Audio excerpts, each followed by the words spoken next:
মাননীয় স্পিকার, গাধাকে দিয়ে আপনি হাল চাষ করিয়ে এটার মধ্যে কোনো বাহাদুরি নাই। একটা আলোচনা কয়েকবার এসেছে যে রাষ্ট্রপতির অধীনে কেন শপথ নিয়েছি আমরা। মাননীয় স্পিকার, রাষ্ট্রপতির উপর ধন্যবাদ জ্ঞাপন বক্তব্য। রাষ্ট্রপতির বক্তব্য আমি শুনিও নাই, পড়িও নাই, এবং সেই বক্তব্য দেওয়ার সুযোগ করে দেওয়াকে আমরা প্রত্যাখ্যান জানিয়েছিলাম। আমরা খুব স্পষ্টভাবে বলেছিলাম যে এই রাষ্ট্রপতির অপসারণ প্রয়োজন, তাকে গ্রেফতার করা প্রয়োজন। এই রাষ্ট্রপতির আর কোনো অধিকার নেই বঙ্গভবনে থাকার, এইখানে এসে বক্তব্য দেওয়ার। প্রেসিডেন্ট শাহাবুদ্দিন চুপ্পু, তার কিছু কুকীর্তির কথা মাননীয় স্পিকার হাউসের সামনে তুলে ধরছি। তিনি দুদকের কমিশনার ছিলেন। তাকে দুদকের কমিশনারের করা হয়েছিল 3টি অ্যাসাইনমেন্ট দিয়ে। 1 নম্বর হচ্ছে খালেদা জিয়া এবং তারেক রহমানের বিরুদ্ধে দুর্নীতির অভিযোগের শাস্তি নিশ্চিত করা।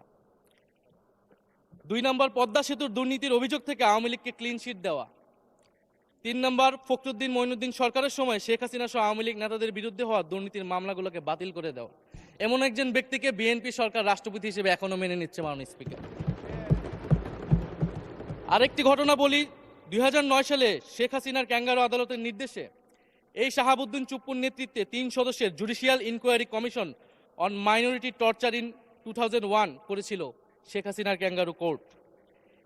এই প্রতিবেদন অনুসারে বিএনপির 26,000 বিএনপির নেতাকর্মীকে 2001 সালে ক্ষমতায় এসে কয়েক হাজার হিন্দুকে তারা হত্যা করেছে, এজন্য দায়ী করা হয়েছিল মাননীয় স্পিকার। এবং আওয়ামী লীগ এই রিপোর্ট দেশে বিদেশে এই রিপোর্ট ফেরি করে তারা নিজেদের এখানে ক্ষমতায় থাকাটাকে পাকাপোক্ত করেছিল। মাননীয় স্পিকার, এই রাষ্ট্রপতি চুপ্পু এস আলমের হাতে ইসলামী ব্যাংকে তুলে দেওয়ার কারিগর, 2 কোটি আমানতকারীকে পথে বসিয়েছিল। এবং জুলাই গণহত্যার সময় তার ভূমিকা, ফ্যাসিবাদের সাথে তার সংশ্লিষ্টতা সবকিছু আমরা জানি। আমাদের দুর্ভাগ্য, এই দুর্নীতিবাজ, অপদার্থ, মিথ্যুক, গণহত্যার দোসর এখনো বাংলাদেশের রাষ্ট্রপতি। একটা আলোচনা কয়েকবার এসেছে যে রাষ্ট্রপতির অধীনে কেন শপথ নিয়েছি আমরা বলতে এখানে ব্যক্তিগতভাবে আমার কথাই বলেছে, কারণ আমি এখানে শপথ নিয়েছিলাম। তো মাননীয় স্পিকার, সেই সময়ের প্রেক্ষাপট আর এখনকার প্রেক্ষাপট কি এক? জুলাই গণ অভ্যুত্থানের পরে, 5ই আগস্টের পরে আমাদের সামনে 2টা অপশন ছিল। আমরা বলেছিলাম জাতীয় সরকার করতে হবে, সেই জাতীয় সরকারের প্রস্তাব বিএনপি নাকচ করে দিয়েছে।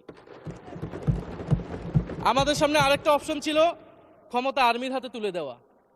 যদি আমরা সেই দিকে আগাতাম, আজকে তারা এখানে বসতে পারতেন কিনা মাননীয় স্পিকার, সেটা সন্দেহ আছে।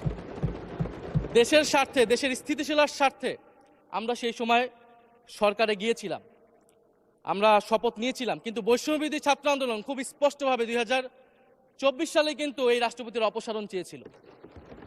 সেই সময় সাংবিধানিক ধারাবাহিকতার কথা বলে রাষ্ট্রপতির পক্ষে অবস্থান নিয়েছিল বিএনপির মহাসচিব মির্জা ফখরুল আলমগীর সাহেব, তিনি নিজেই কথা বলেছিলেন।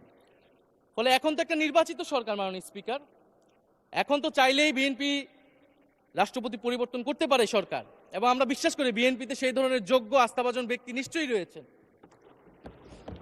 এবং সরকার দলের সদস্যরা অনেকে গৌরবের সাথে বলেছেন যে যেই রাষ্ট্রপতি জিয়াউর রহমানের বিরোধিতা করেছেন, সেই রাষ্ট্রপতি এখন জিয়াউর রহমানের প্রশংসা করছে।